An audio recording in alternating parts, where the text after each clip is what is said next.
Hi, this is Vanshika Chauhan and I am working as a legal intern with Lexis & Company, and today I'll be talking about the concerns with respect to the Maternity Benefit Amendment Act of 2017.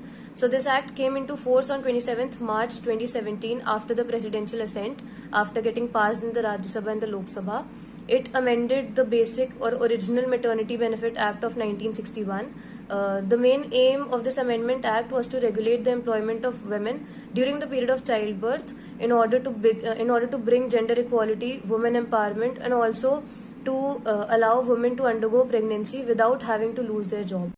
Now, the key provisions with respect to this amendment act were that it extended the period of paid maternity leave from 12 weeks to 26 weeks, and out of these 26 weeks, 8 can be taken pre-delivery. Further, the enterprises with 50 or more employees were to provide crèche facility for women, and the women were supposed to, or rather allowed to, visit the crèche 4 times a day for a minimum.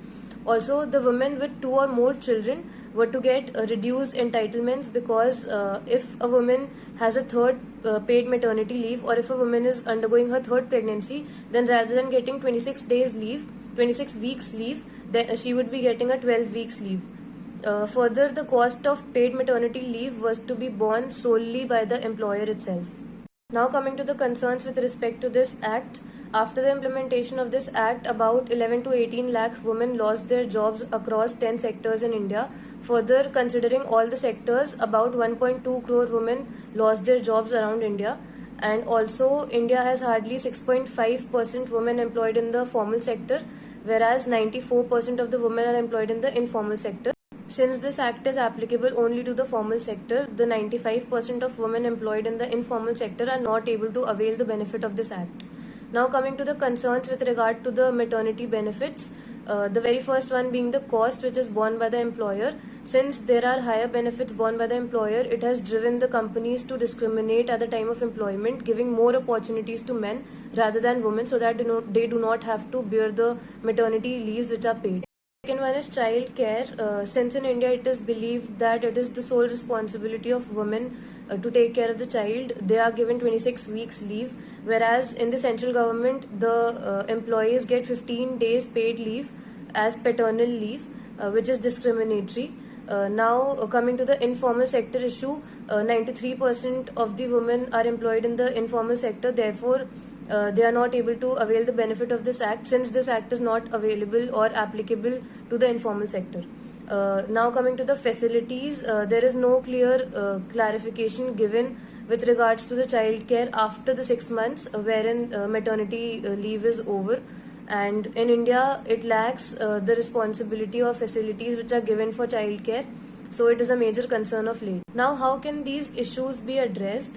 Coming to the first issue, which is cost, it is suggested that the government can share the cost of the maternity benefit leave, so that it would reduce the discrimination which is being practiced right now. Secondly, in the ILO report of 2018, it suggested that the government should share 2/3 of the cost of maintaining the maternity benefit leaves. Now, coming to the second point, which is paternal leaves. The paternal leave should be recognized by the company, so that the discrimination is further reduced and both the parents are equally responsible for taking care of the child as well as working in the sector. Now, work time flexibility is another issue which can be resolved by giving flexible work time and providing work from home facilities, so that they can maintain the life and work balance, which would ultimately improve productivity. Now, coming to the issue of facilities, the company can provide childcare facilities and crèches in order to increase the work participation of women, and the government can do the same by taking such steps of either installing childcare facilities or crèches in the companies itself. Further, in order to increase awareness, media campaigns can be held to change the social media norms which are existing, that the father is supposed to participate less in childcare or raising the child. Further, alterations can be made in the act wherein it is made more comprehensive in the sense that it can include informal sectors as when it comes to the applicability of the act, and there should be enhanced gender balance, so that even paternity leaves are encouraged within this act.